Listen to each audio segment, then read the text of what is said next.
आओ जीना सीखें। कहानी ज़ैनब की ईद।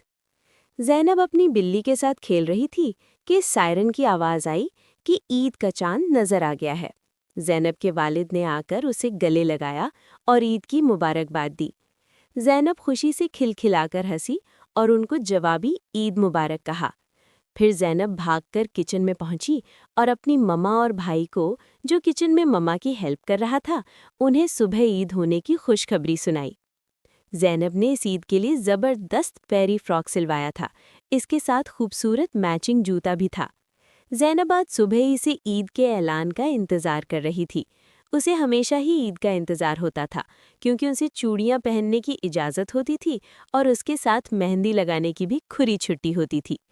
आम हालात में ममा उससे छोटे छोटे काम करवाती थी, लेकिन ईद के मौके पर उसे पूरा दिन खेलकूद की इजाज़त थी। इस ईद की शाम ज़ैनब के मामू भी उनके घर आ रहे थे, जो बैरूने मुल्क होने की वजह से 3 साल बाद वतन लौट आए थे।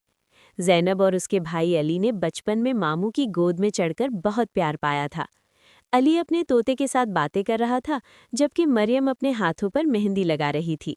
उसने दोनों हाथों पर खूबसूरत डिज़ाइन बनवाए और खुशी से उसका चेहरा जगमगा रहा था। अगले दिन वो सुबह सुबह पापा के उठाने से पहले उठ गई। नहाने के बाद उसने अपना नीला फेरी फ्रॉक पहना, ममा ने उसके बाल बना दिए और उसके भाई अली को भी तैयार कर दिया।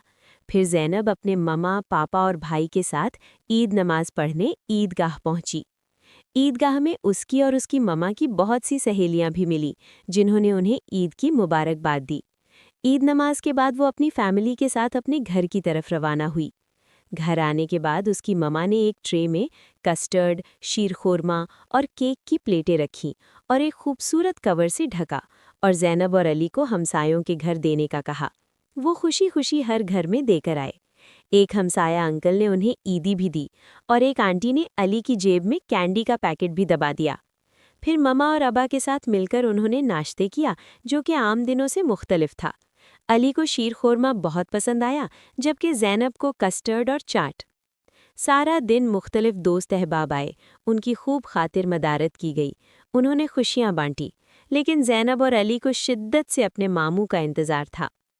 सब घरों में ईद के पकवान बांटने के बाद ज़ैनब और अली अपने दोस्तों के साथ पार्क गए। उन्होंने स्लाइडें लीं और आसमानी झूले भी लिए। ज़ैनब ने तो जहाज़ वाले झूले भी लिए।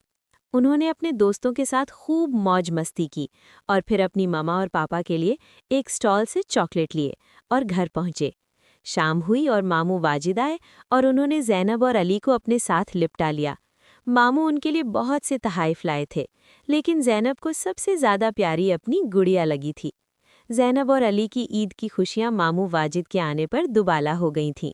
मामू वाजिद के बच्चे मरियम और उमर भी उनके साथ थे और उनकी लाडली ममानी भी थीं। रात होने का पता ही नहीं चला।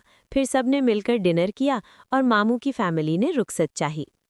ज़ैनब चाहती थी कि ईद कभी ख़त्म ना हो, लेकिन ऐसा मुमकिन न था। रात हो गई और ममा ने उसे और उसके भाई को ड्रेस चेंज करके सोने का कहा और ज़ैनब चेंज के बाद अपने बेड पर दराज हो गई और अगले साल आने वाली ईद के ख्वाब देखते सो गई। बच्चों, आपको कहानी कैसी लगी? पसंद आई हो तो लाइक और सब्सक्राइब करना ना भूलें।